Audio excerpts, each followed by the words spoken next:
آپ کو بتائیں گے نشتر کالونی میں خاتون سمیت 2 افراد کی کرنٹ سے ہلاکت کے معاملے کے حوالے سے آپ کو بتا رہے ہیں وزیر اعظم نے نوٹس لے لیا ہے اور لیسکو چیف کو 2 روز بعد تحقیقات کا خیال آ گیا۔ آپ کو بتا رہے ہیں نشتر کالونی میں خاتون سمیت 2 افراد کی کرنٹ سے ہلاکت کے معاملے پر وزیر اعظم نے نوٹس لے لیا ہے۔ لیسکو چیف کو 2 روز بعد تحقیقات کا خیال آ گیا۔ حمزہ ٹاؤن سب ڈویژن کا فیڈر ٹوٹنے سے ہلاکتیں ہوئی تھیں۔ آپ کو بتائیں کہ واقعے کے روز تک انکوائری ہوئی نہ افسران نے پتہ چلانے کی زحمت کی۔ اس حوالے سے مزید جانیں گے شاہد سپرا ہمارے ساتھ موجود ہیں۔ شاہد سپرا بتائیے گا ہلاکتوں کے اوپر نوٹس لے لیا گیا ہے، کیا کہنا ہے؟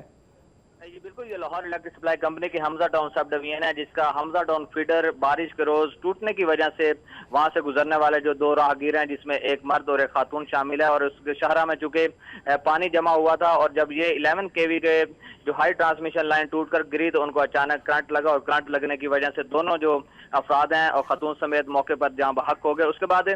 2 روز گزرنے کے باوجود لاہور الیکٹرک سپلائی کمپنی کی جانب سے جو اعلیٰ افسران ہیں یا آپریشن ونگ کے یا سیفٹی ڈپارٹمنٹ کے کسی بھی آفیسر کی جانب سے یہ زحمت نہیں کی گئی کہ 2 افراد ہیں ان کی ہلاکت ہو چکی ہے تو اس کی تحقیقات کی جائے کہ اس کا ذمہ دار کسی کو ٹھہرایا جائے۔ آج جو ہے وزیر اعظم پاکستان میاں نواز شریف نے جب یہ فوٹیجز مختلف چینلز پر نشر ہوئی ہیں تو انہوں نے نوٹس لیا اور وزارت پانی و بجلی سے اس کی انکوائری اور تحقیقات کرنے کا حکم دیا، تو جس کے بعد اب لاہور الیکٹرک سپلائی کمپنی کے چیف ایگزیکٹو آفیسر کیسر زمان بھی متحرک ہو گئے ہیں اور انہوں نے ڈائریکٹر آپریشن اسد اللہ خان سمیت دیگر افسران کو ہدایات جاری کی ہیں کہ اس فوٹیج کے ذریعے وہاں سے شواہد اکٹھے کیے جائیں اور ذمہ داروں کا تعین کیا جائے۔ جبکہ اگر کمپنی رولز ہیں ریگولیشنز کی بات کی جائے تو قواعد و ضوابط میں یہ لکھا گیا اور واضح لکھا گیا ہے کہ اس کو ان کی لینگویج میں ہے فیٹل ایکسیڈنٹ بولا جاتا ہے۔ جب بھی کوئی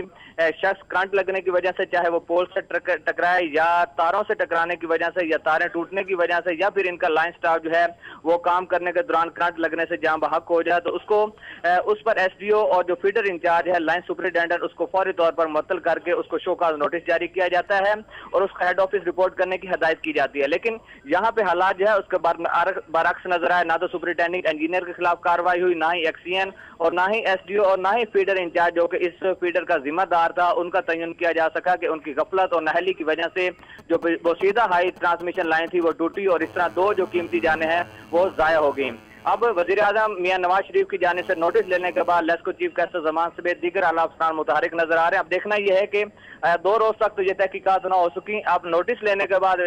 کیا ہوگا، زیادہ سے زیادہ معطل کر دیا جائے گا اور شو کا نوٹس جاری کرنے کے بعد جب تحقیقات کا عمل مکمل ہوگا تو تمام افسران کو دوبارہ وہاں پہ تعینات کر دیا جائے گا۔ جی بہت شکریہ شاہد سپرا، ہمیں آگاہ کر رہے تھے وزیر اعظم کے نوٹس کے بعد لیسکو چیف کیسر زمان متحرک ہو گئے ہیں۔ فوٹیج منظر عام پر آنے پر وزیر اعظم نے وزارت پانی اور بجلی سے رپورٹ طلب کر لی ہے۔